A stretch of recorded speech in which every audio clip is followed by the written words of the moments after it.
Para a gente começar a falar um pouquinho sobre comportamentos, a gente precisa trazer uma referência mais antiga de Prochaska, que é um dos principais pesquisadores a respeito do como e quando as pessoas mudam seus comportamentos.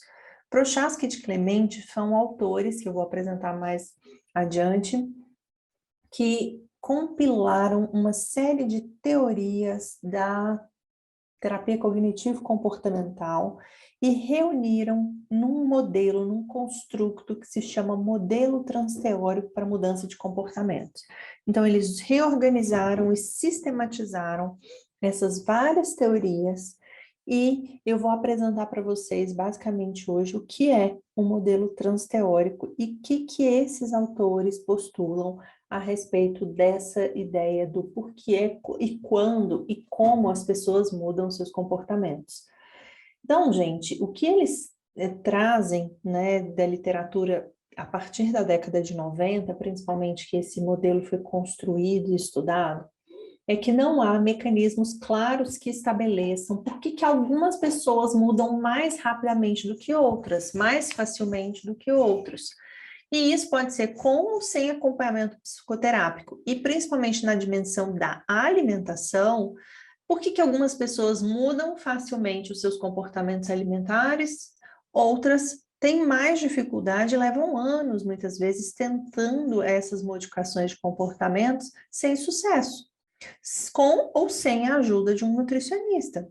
O que a gente pode entender é que não é muito claro ainda para a ciência o porquê e nem quando e nem o como, mas a gente já conhece alguns mecanismos e teorias a respeito disso e a gente pode atuar de uma maneira mais efetiva, de modo a favorecer as mudanças de comportamentos alimentares.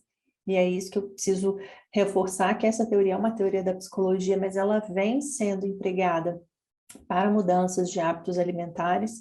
Inicialmente, o foco dela foi empregar na redução de tabagismo, de alcoolismo e de uso de drogas, tá? Ilícitas.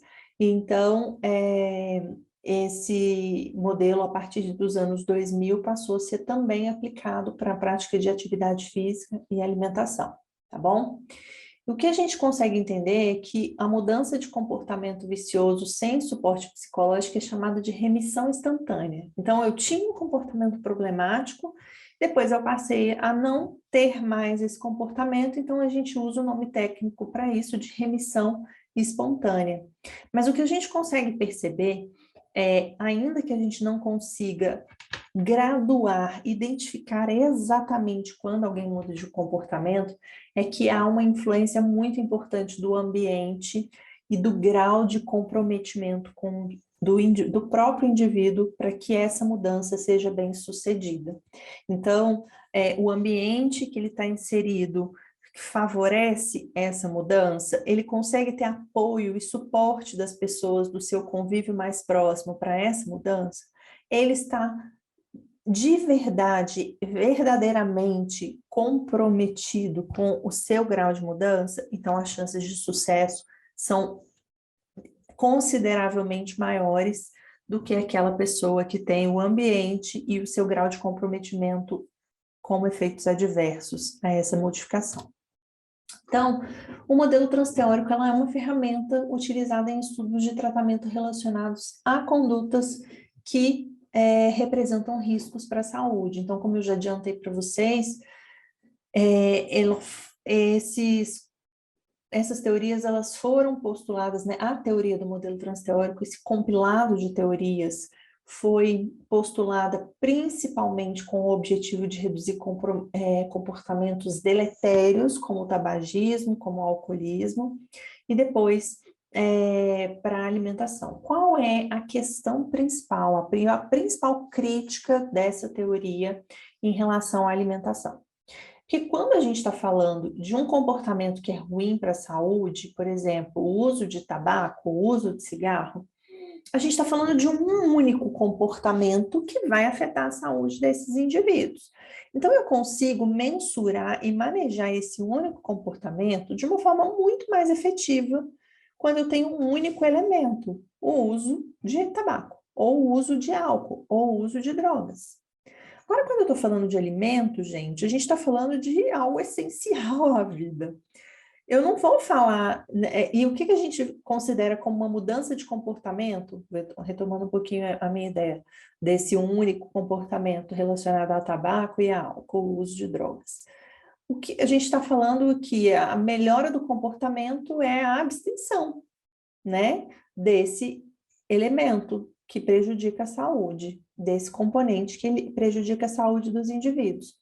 Mas quando a gente está falando de alimentação, a gente não fala em abstenção de alimentos, porque do contrário seria a morte. E existe uma outra complexidade, além de eu não trabalhar com a perspectiva da abstenção do alimento, eu ainda preciso entender que não há um único comportamento que seja o responsável pelos riscos da saúde. Então, por exemplo, consumo de doces é um dos comportamentos que aumentam o risco à saúde. Consumo de gorduras é um dos elementos que aumentam o risco de saúde.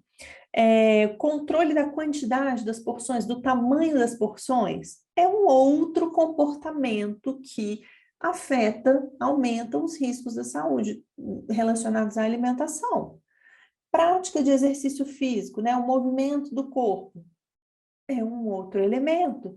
Então, a gente está falando não só de um comportamento, mas a gente está falando de vários comportamentos que prejudicam a saúde. Então, é muito mais complexo trabalhar mudança de comportamento e avaliação do efeito de comportamento quando a gente está falando de alimentação, quando a gente está falando de saúde. Por quê? Primeiro, porque não vai ter abstenção desse hábito, desse comportamento, e segundo, porque eu tenho vários comportamentos, uma série de comportamentos que vão contribuir para o desfecho, piora ou melhora da saúde relacionada à alimentação, certo? Mas, em geral, a gente pode entender uma mudança de comportamento, a definição da mudança de comportamento, como sendo um processo que se desdobra ao longo do tempo e que envolve uma progressão contínua em estágios não lineares e dinâmicos.